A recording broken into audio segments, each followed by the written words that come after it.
2.5 million patients infected every year. 100,000 patient deaths. 5,000 patient deaths traced to construction activity. State laws requiring public disclosure of incident reporting rates. What can you do about it?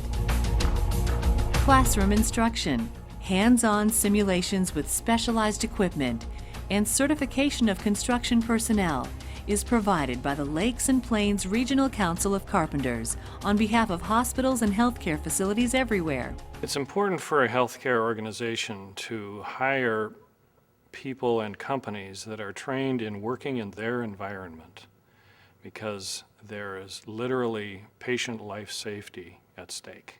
Often in hospitals and other healthcare facilities, there's a facilities manager who is very aware of risk maintenance and management, and there are superintendents that take training, so they have an awareness. Unfortunately, these people cannot be everywhere. A lot of times the supervisors, foremans will just tell their men exactly what to do, and they don't tell them the reason why. What we do is we give them the big picture. We show them exactly why they're doing things. We have to work in a hospital that's occupied 24/7 to renovate existing spaces and also to create new spaces. We worry most about either bacteria or fungi. The bacteria we a lot of times transmit by hand, and certainly that is very much the concern of a healthcare worker. We would worry about mold, and the mold we're concerned about causes pneumonia is Aspergillus and Aspergillus fumigatus. Organized labor approached me and felt that it was important to develop training programs for hospitals. The training has been praised in the construction and healthcare industries and by epidemiologists and environmental specialists. Workforce education is the key to successful construction projects in hospitals. This course provides practical information needed to get the job done while helping to keep patients safe.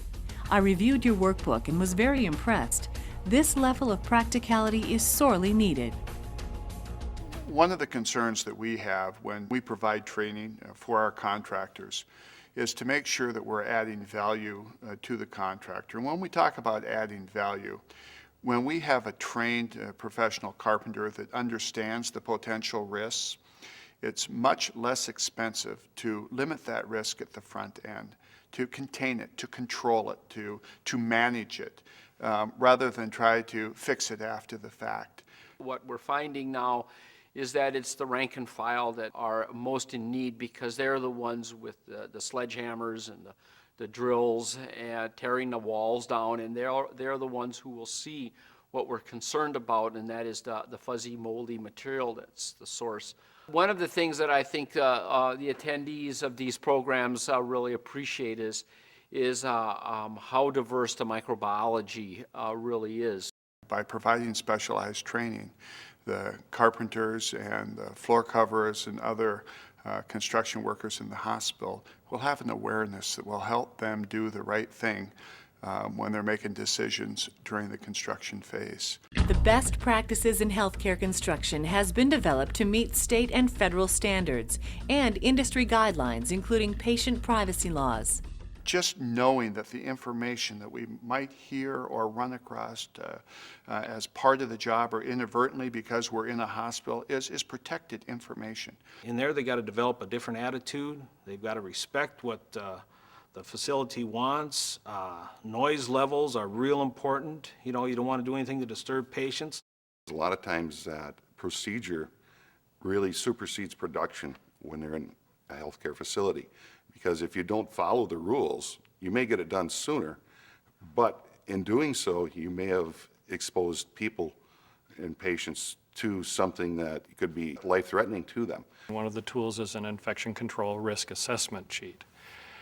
Determines how much you divide your construction area from the patients and the staff. One of the exciting things about the best practices in hospital protocol is it takes some of the academic, that classroom, basic understanding, but it takes it a big step farther, and it goes into the hands-on so that the people taking the class actually have an opportunity to practice what's been discussed. Being able to have the attendees look at equipment, be it a pop-up type barrier or a portable filter or how to assemble a zipper wall is extremely valuable. If there's something that was said during the classroom setting that doesn't make sense, when you go out into the work area to do the hands-on portion of the training, it all seems to come together. Another tool is called a negative air machine, which actually pulls air from your construction zone and is piped directly outside. You're always working in a negative condition so that none of the dust or particles that you might be disrupting in construction get over the top or through the wall into surgery or patient areas next door. You can't see all these things, but with this particulate counter, you can take a reading, and we've had people that have been working during the day come in and just brush themselves off and then watch the particulate level raise.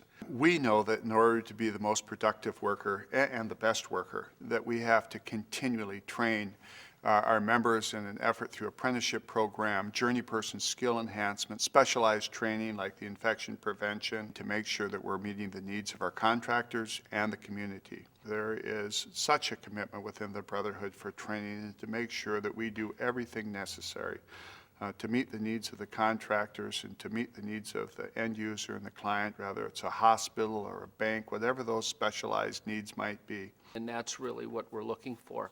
A clean job with a minimum amount of noise and vibration, being respectful of the patient, and providing a very thorough construction project.